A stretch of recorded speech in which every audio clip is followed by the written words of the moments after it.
abdominale.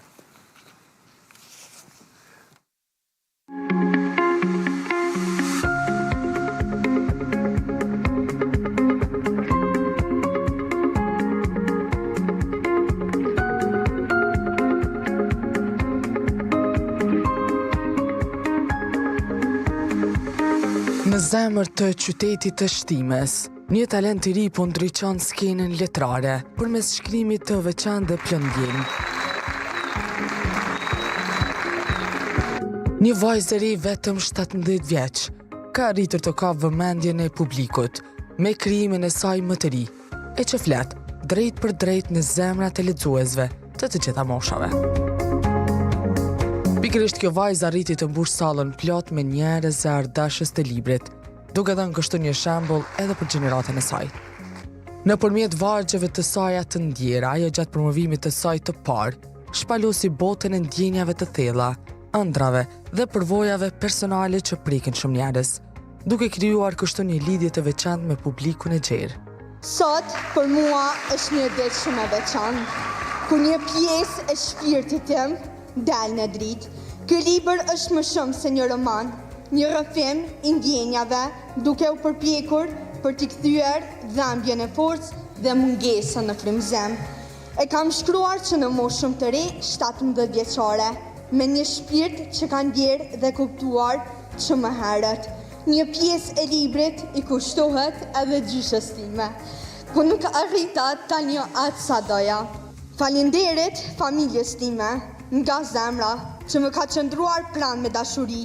E falenderoj edhe 2 autorët që më dhanë për kraje dhe motivim.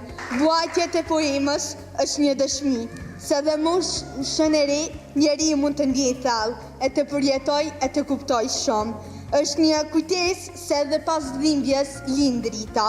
Nëse ndonjë kapitull ju prek, apo ndonjë ndjenjë tuaj e gjeni brenda këtij libri, atëherë unë e kam arritur qëllimin tim. Faleminderit që jeni këto dhe që dëgjoni që ndajmë bashkë këtë moment me mua. Ky është më shumë se një promovim, është një përqafim I shpirtit për ju që jeni prezent dhe për ata që më mungojnë. Faleminderit shumë. Jetoj për krah dhëmbjes, një dhëmbje që më ndishte në për rrugë të mbuluar nga errësira. Aty ku sinqeriteti nuk fliste më me mua dhe ku vetëm heshtja më qëndronte pranë. Në atonet pa dritë ku hapat e mi ndaleshin mes asaj që shpresoja dhe asaj që më plagoste, nuk isha frikë. Vetëm mendimet më krijonin një rrëmuj të qetë në shpirtin tim të lodhur. Ky libër është më shumë se një përmbledhje poezie. Është një udhëtim shpirtëror që na fton të reflektojmë mbi jetën dhe emocionet tona.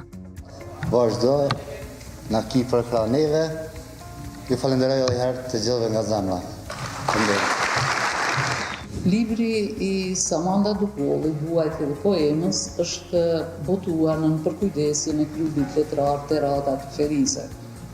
Dhe se këtij klubi jam unë, dhe në cilësinë e redaktores unë jam marrë në këtë libër. Por është interesant fakti që libri I Samandës është I treti këtë vit që po e botojmë me autor nga qyteti juaj. Klubi ynë ka arritur ta ketë një lloj ndikimi, do të thotë, në rajonin, në këtë rajon, dhe po shihet se me një bashkëpunim, me një komunikim korrekt, mund të kryhen vepra shumë të mira, do të thotë mund të dalin në skenë edhe krijues të rinj. Si që është dhe rasti I Samandës. Edhe pse babai po jetonte larg prej nesh, çdo këshill e tij ishte aty. Ai vazhdonte të ishte urrëfyesi I detëve të mia. Edhe ndërsa përballesha me mungesën e tij, ai mbeti mbështetja më e madhe e jetës sime. E shkputa vesh një fragment, sepse po besoj që duhet më jalon surprizë dhe krejt juve me e lexu çdo perl, çdo shkronjë që e ka shkruar poetja Samanda.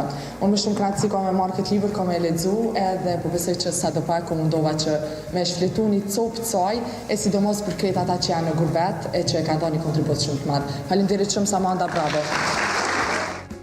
E çfarë na mbetet neve më shumë është vetëm një gjë. T'ju themi që mos ta humni këtë zë të ri dhe të fuqishëm nga shtimja, e që po rrëmben zemra dhe mendjet e të gjithë lexuesve.